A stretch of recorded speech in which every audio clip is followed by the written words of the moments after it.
The lights hit her face just as the cameras rolled. Caroline Levitt sat tall, her red blazer sharp against the clean, modern set of Global Roundtable Live. Broadcast from London to over 30 countries, the political panel featured world leaders, economists, and former central bank heads. But Caroline wasn't here to nod politely.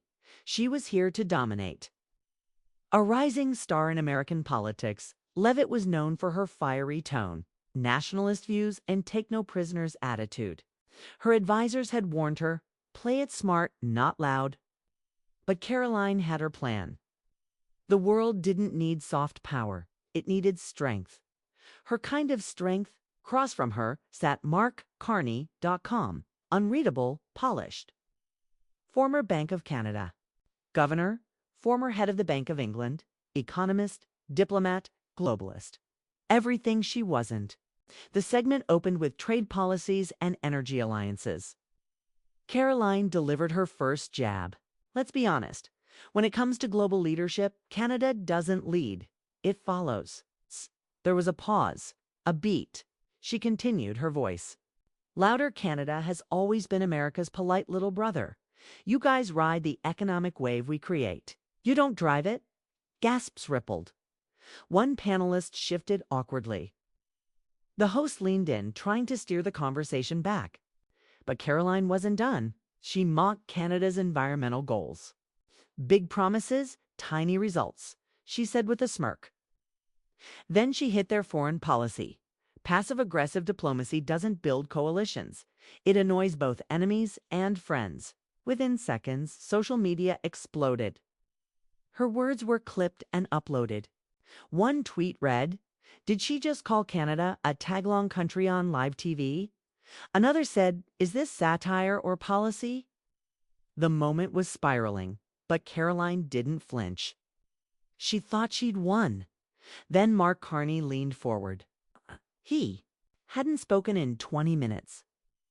But now, with the calm of a surgeon, he looked straight at her and began. "I think what we're hearing," he said gently, "is not a critique of Canada. It's a misunderstanding of how interdependence works." Caroline blinked. He kept going. When the 2008 financial crisis hit, he said Canada didn't have a single bank collapse. That wasn't luck. That was foresight. He listed Canada's record: social stability, energy innovation, balanced immigration. Strength isn't about volume, he said. It's about resilience, collaboration, trust. Caroline opened her mouth to cut in, but Carney didn't stop. His voice was calm, surgical, dismissing a country that has quietly led on clean tech, financial governance, and global refugee integration, while your own party questions climate science and children in cages. That's not boldness. That's denial. The room fell still. Carney's words weren't loud, but they echoed louder than anything she'd said. The host raised his eyebrows. The other panelists looked unsure between admiration and shock. Caroline tried to pivot, dragging the topic toward immigration and border threats, but it was too late. Carney wasn't finished. The moderator glanced at the control room, a silent cue to keep the cameras rolling. Ratings were spiking, but so was the tension. Caroline Levitt shifted in her chair. Her lips curled into a strained smile, but her eyes flickered. She was calculating. "I'm glad Mr. Carney brought up immigration," she said sharply. "It's because in my country, we deal with the consequences of open borders. Crime, drugs, lost jobs. The integration success Canada brags about is a fairy tale." Some audience members clapped, others stiffened. The panel's energy turned volatile. Carney didn't flinch. He adjusted his mic with slow precision, then responded. Not to her, but to the world watching. "Every country faces challenges," he said. "But leadership is measured not by who you keep out, but by how you treat those who come in." He paused. The room held its breath. "In Canada, we don't see immigrants as threats. We see them as future citizens, doctors, teachers, innovators, and our data proves it works." His voice stayed low, but the weight of his words pressed down like gravity. Your narrative, he added, glancing briefly at Carolyn, is not about safety. It's about fear. And fear doesn't build nations, it breaks them. A beat of silence. Then the audience, quiet for so long, started to applaud. Soft at first, then louder.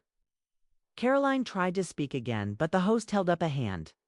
Let's allow the next question, he said quickly, glancing nervously toward the director's booth. They moved on. Sort of. The damage had already been done. Online, hashtag Mark Carney trended in 10 countries. His words were clipped into reels and TikToks. Headlines lit up. Economist silences populist on live TV. Others were less kind to Caroline. Ignorance doesn't wear well on the global stage. But in Caroline's inner circle, something else was happening. Her senior aide, Josh, was watching from the green room, fingers tapping furiously across two phones. She went off script, he muttered. She wasn't supposed to hit Canada that hard. Her campaign manager back in Washington was already calling. Backstage, the live broadcast continued, but Caroline's team was in crisis mode. Meanwhile, Carney walked off the panel stage with his usual grace. A journalist caught him in the hallway. Did you know she'd attack Canada like that? Carney paused, looked directly at the camera, and simply said, I didn't expect. Her too. No, but I was ready. His calm wasn't arrogance, it was history. He had seen financial crashes, populist swings, and diplomatic chaos. He had warned about Brexit before it happened. He'd chaired G7 summits during pandemics. He'd watched nationalism rise in waves and fall in silence. Caroline, however, was stepping into new waters. That evening, a primetime news show replayed the entire segment. But now, it wasn't just about political debate. It was about character. Two opposing faces of leadership. Her defenders tried to spin it. She was speaking uncomfortable truths, one guest argued. But even that fell flat when a clip aired of her laughing mid-rant, mocking Canada's diplomatic style as apologizing with maple syrup. That moment, that smirk went viral. Then came the international response. Canada's foreign minister issued a short but pointed statement. We value our sovereignty and will always defend it, even when dismissed by political theater. A European trade envoy tweeted, that's why we negotiate with grown-ups. Caroline's office remained silent, too silent. But the real blow came from within. An anonymous leak from her own team hit the press. Internal memos showing her. Media Prep had warned against mocking allied countries on air, that she had been told, do not attack Canada. Focus on U.S. energy independence. The leak exposed cracks. And journalists rushed in. By morning, Caroline's team was scrambling to manage fallout, but she refused to apologize. In a hasty press conference the next day, she stood at a podium outside her D.C. office. I stand by what I said, she snapped. If the global elite don't like the truth, that's their problem. But her voice wavered, just slightly, because behind the cameras, a deeper threat had begun to stir, one that would test not just her politics, but her past. In a secure, windowless office in Ottawa, a Canadian intelligence official stared at a file, newly declassified, newly relevant. It wasn't about her TV appearance. It was about something older, something buried, something personal. The file was marked Confidential Interagency Review. It had sat unopened for years in a classified database shared between intelligence partners in the Five Eyes Alliance Canada, the US, the UK, Australia, and New Zealand. Now, it was active again. The Canadian intelligence analyst, Asha Reina, wasn't the kind of person who wasted time on cable news drama. But Mark Carney's quiet, cutting response had shifted something, not just online, but inside government corridors. Diplomats were furious. Allies were concerned. And Asha had been told to dig. The file contained background on Carolyn Levitt's political rise, her donations, sponsors, affiliations, early campaigns.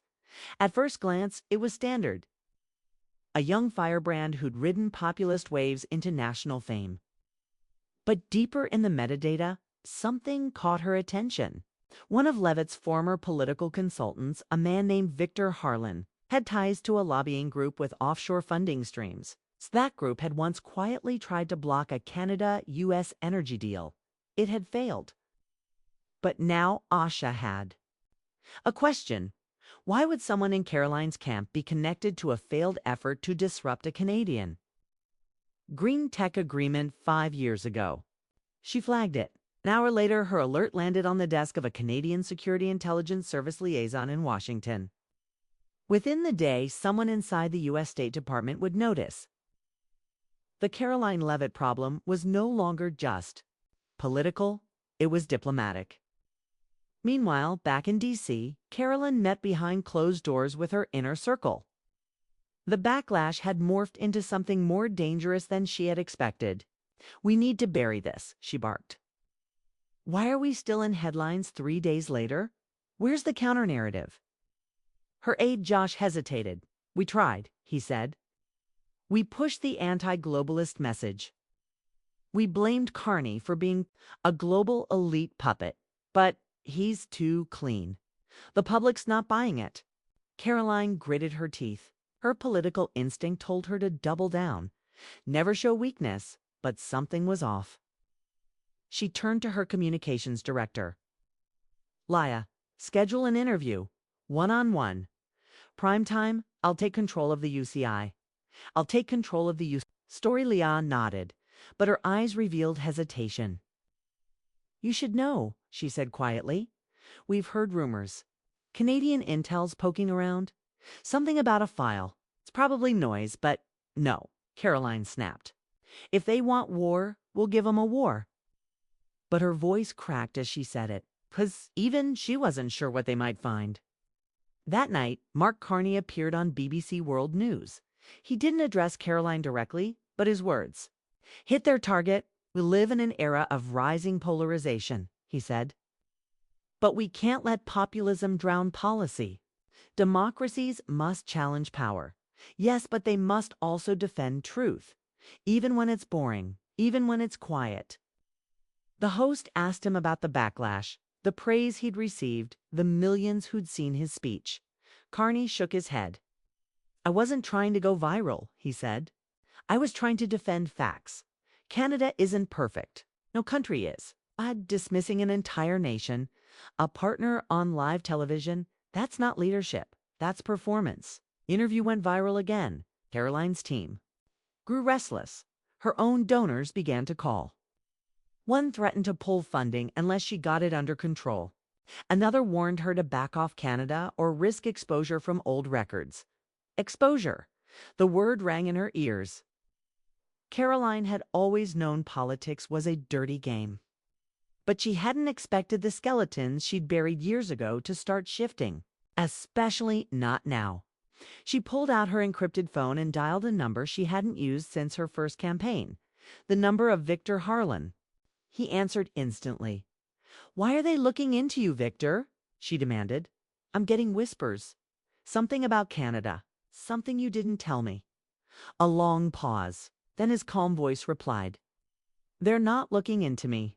He said, "They're looking into us." She froze. "There's a file," he continued. "They connect the dots, offshore accounts, that green tech vote interference. It won't be just political. Could look criminal." Caroline's throat tightened. "You said it was clean." "It was. Until you humiliated Canada on live TV," he said coldly. "Now you've woken the bear." She ended the call, her hands trembling. Outside, the rain began to fall in Washington. On the street, protesters had started to gather, small in number, but loud. Some held signs mocking her. Others called for her resignation. Few waved Canadian flags in ironic protest.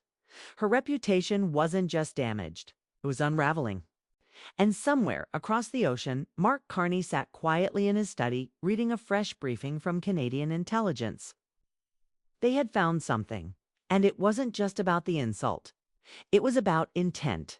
Began with a ping, a confidential PDF file dropped into an encrypted inbox at the Global Post. It's It's an independent news agency with a reputation for exposing political backchannels. The sender was anonymous. The contents were explosive. The headline on page 1 read, Interference Memo, Strategic Disruption of Canadian Green Technology Agreements, 2020.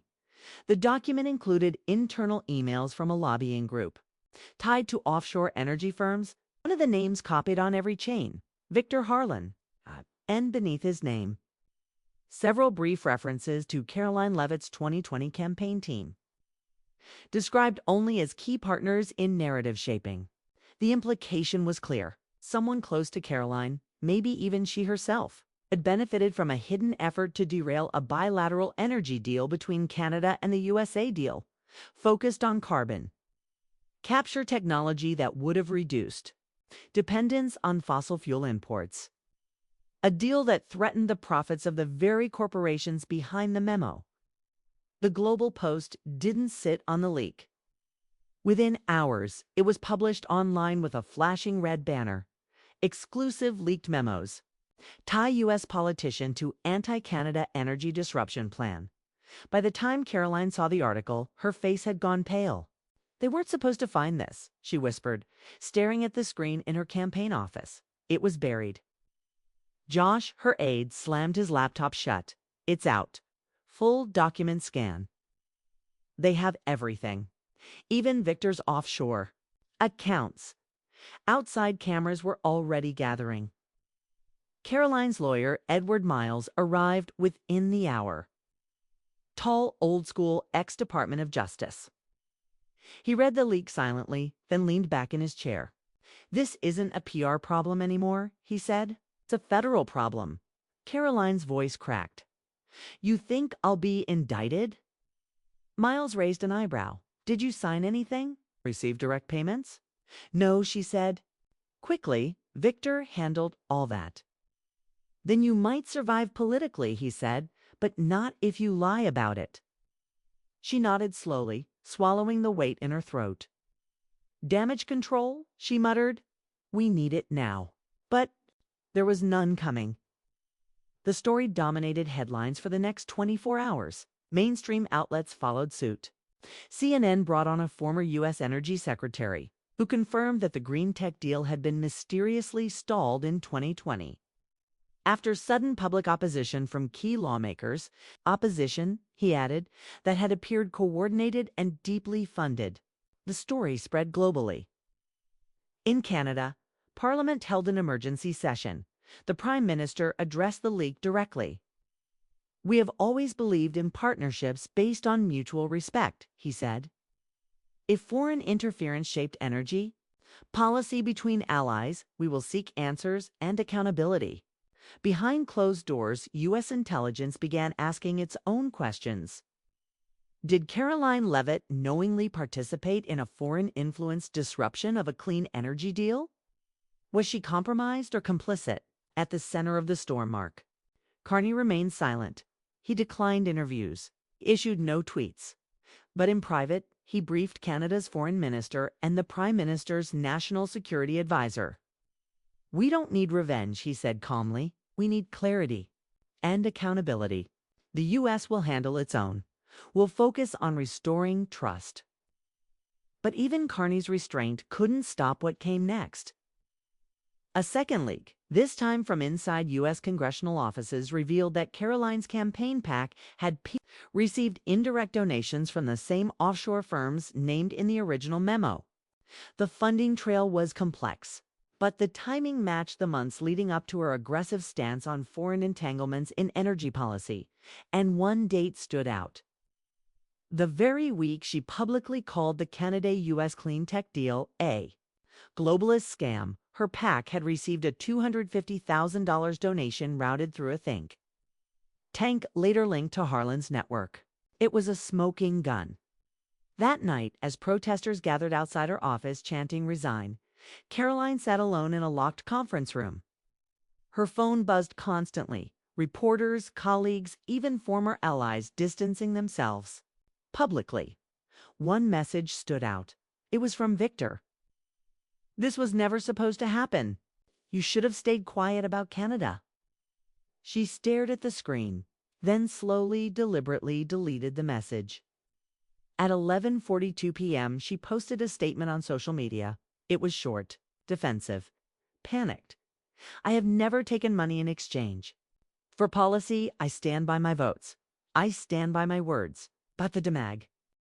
The hearing room was packed. Rows of journalists lined the walls. Cameras clicked, whispered voices echoed, and television crews positioned their lights just right.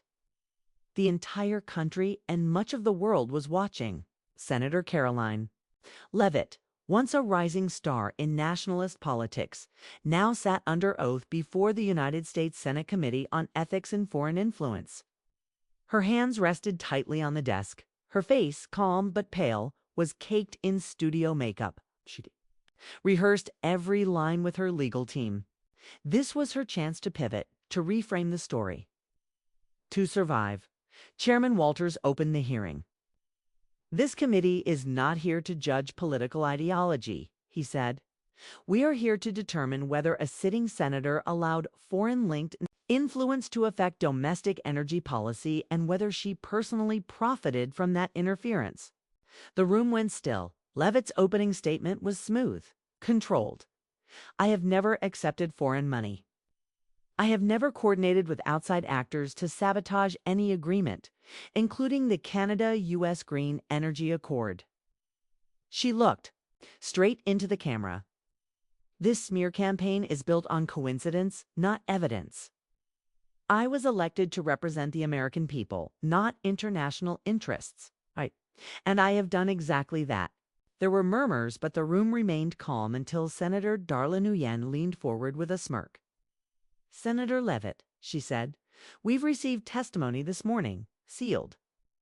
Until now, from a former energy lobbyist who worked closely with Victor Harlan. Caroline's face didn't move, but her grip on the microphone tightened. We'll hear from him next, said Chairman Walters. The witness is in the chamber. The door opened, and in walked Eli. Mendez, Caroline blinked. Her lips parted in disbelief. She knew that name. Years ago, Eli had been a junior strategist, smart, quiet, talented. He'd worked on her first campaign. She'd trusted him. Then he'd vanished without explanation after a quiet confrontation with Victor Harlan. Caroline had assumed. He'd taken a private job. But here he was, about to speak under oath. Eli sat down at the witness table, took a breath, and began. I worked for Victor Harlan's lobbying group from 2019 to 2021, he said. My job was messaging political narratives, targeting lawmakers, identifying public sentiment triggers. In 2020, I was asked to write content attacking the Canada's Green Tech Agreement. I was also asked to recommend public figures who could carry those messages authentically. He looked directly at Caroline. I included Senator Leavitt on that list. A gasp rippled across the chamber. Caroline's lawyer tensed. I never saw her accept money, Eli continued. But I attended 2 closed-door briefings where strategy was discussed. Harlan made it clear, if Caroline talked down Canadian policy and framed it as a threat to U.S. jobs, they'd back her. Not just financially, but with media coverage, PAC support, and international push-pulls. Senator Nguyen leaned in. Did the senator know this? I believe she did, Eli said. She wasn't in the room, but her chief strategist was. And her public statements mirrored the briefings almost word for word. Caroline interrupted, breaking protocol. That's a lie, she snapped. I never spoke to Harlan about that deal. I never. Chairman Walters raised a hand. Senator Leavitt, you'll have time to respond after the witness concludes. But the damage was done. Eli wasn't finished. He opened a folder. Inside were 2 pages of talking points, early drafts Caroline had allegedly edited by hand. The documents weren't damning on their own, but they included lines about Canadian dependency and foreign-led energy scams, phrases Caroline would later use in a televised floor speech. Senator Walters read the date on the drafts. These were created 2 weeks before you spoke out against the energy accord publicly. Senator, can you explain? Caroline froze. This is a political setup, she said slowly. These papers prove nothing. But even she didn't sound convinced anymore. Outside the Capitol, the story had already broken. News banners flashed. Across networks, surprise witness ties Levitt to energy scandal. Hearing explodes with leaked documents and testimony. That night, the video of Eli's testimony went viral. Even conservative outlets aired it with caution. Public opinion, already shaky, tilted sharply. Editorials called it a turning point. Commentators who once praised Carolyn now called for a full investigation. But worse than the public fallout were the private calls. 3 major donors froze their support. The Energy Committee chair announced a separate investigation. And a junior staffer in Caroline's office quietly resigned, handing her badge to security without a word. At midnight, alone in her townhouse, Caroline poured a drink and turned on the news. There was Mark Carney, again, not gloating, not angry, just measured. The people deserve leaders who understand complexity, he said, not ones who deny it to win applause. She stared at the screen. Her moment of dominance on live TV had become the first domino in a global scandal. And the fall wasn't over yet. The knock came at 6:15 a.m. It wasn't the press, wasn't protesters, was the FBI. Caroline stood barefoot in a silk robe, blinking at the 2 agents on her doorstep. They didn't come with handcuffs, not yet, but their message was clear. Subpoena, the taller one said, handing her the envelope. We'll expect access to all PAC records, personal campaign donations, and staff communications. Starting today. She shut the door slowly, her breath shaky. The papers trembled in her hands. They weren't just asking questions anymore. They were building a case. Upstairs, her phone vibrated nonstop. News channels were already reporting the raid.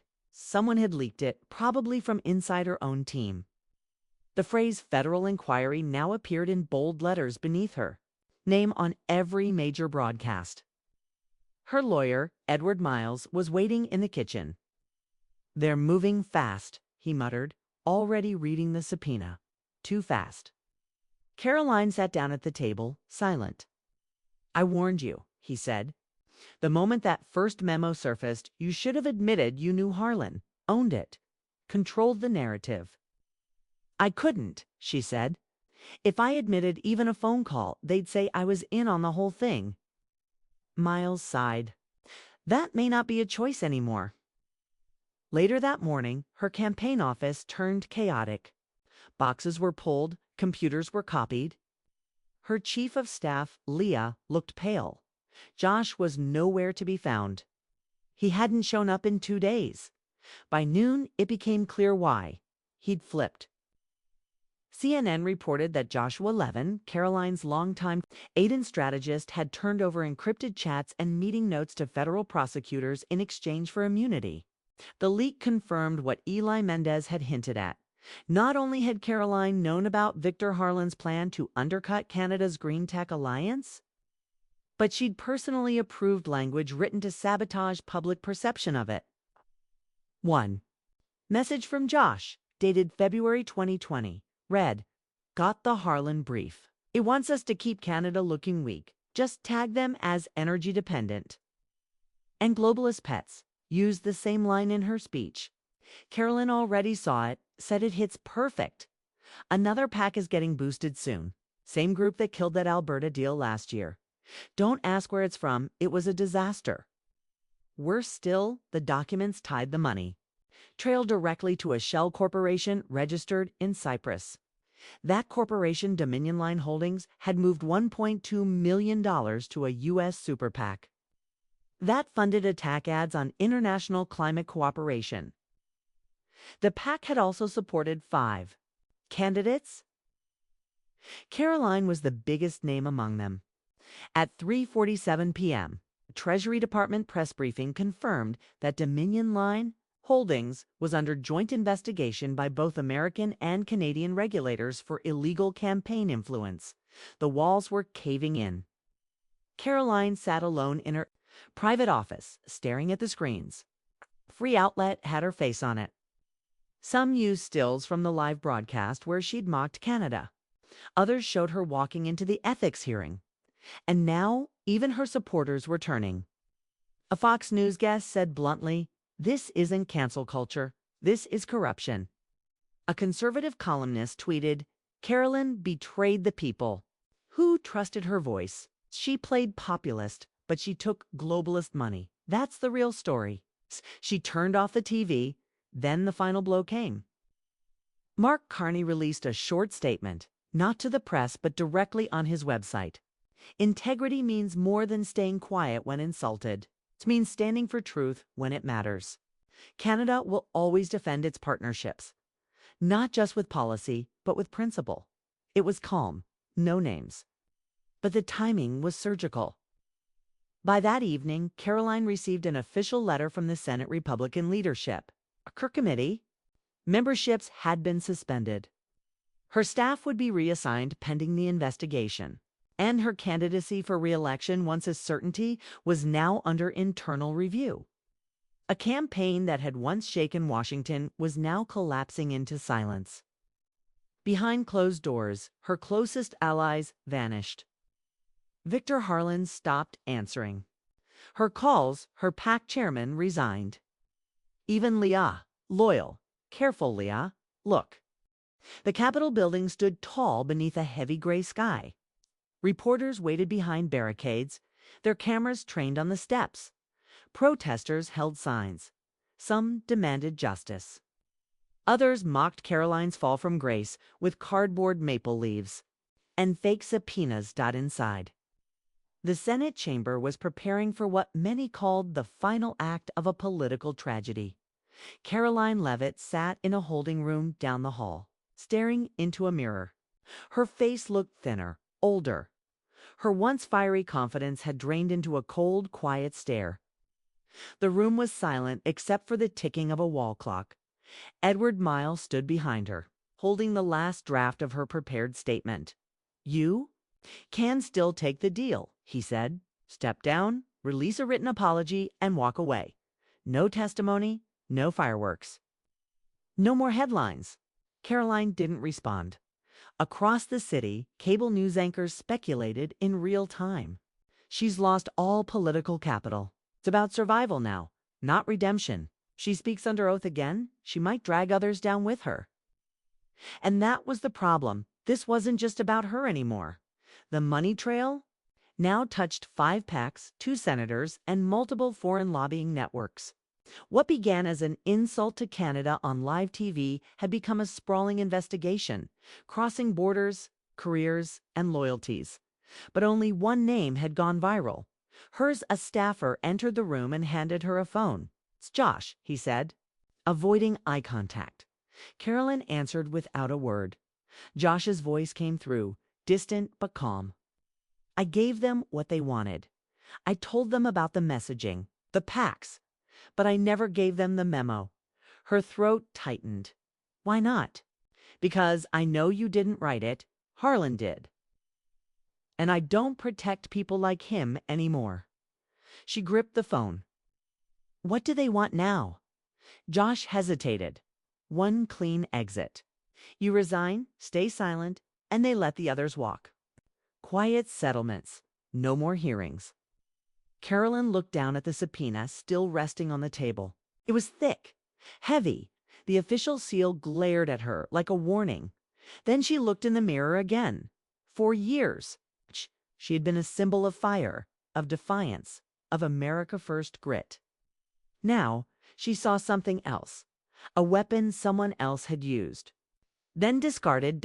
She hung up. 10 minutes later. She stepped into the Senate chamber. The room hushed. She walked to the center, adjusted the microphone, and pulled out a handwritten page. Her lawyer sat behind her, grim. "I wasn't going to speak. Today," she began.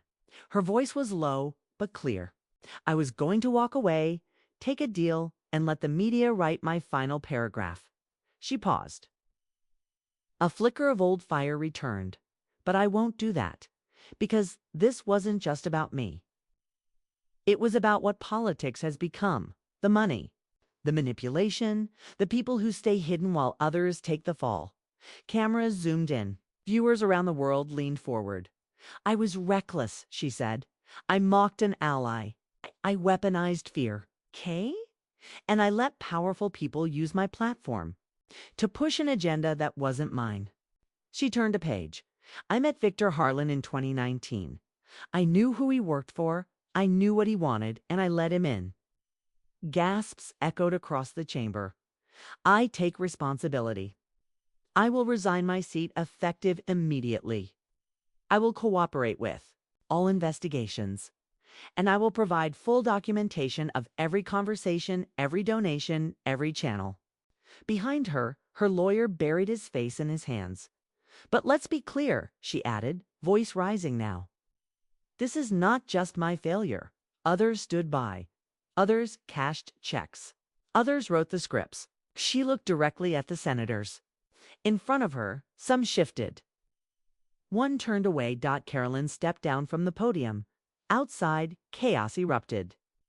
Cameras surrounded her. Reporters shouted, "Senator, will you be indicted? Are you naming other officials? Do you regret mocking Canada?" She didn't answer that night. Her statement aired on every network. Some called it the most honest speech of her life. Others called it too late. But in Canada, Mark Carney released one final message. It wasn't a speech. It's just a simple note. Accountability is the first step toward rebuilding trust. The next step belongs to us all. By morning, Carolyn Levitt was no longer a senator.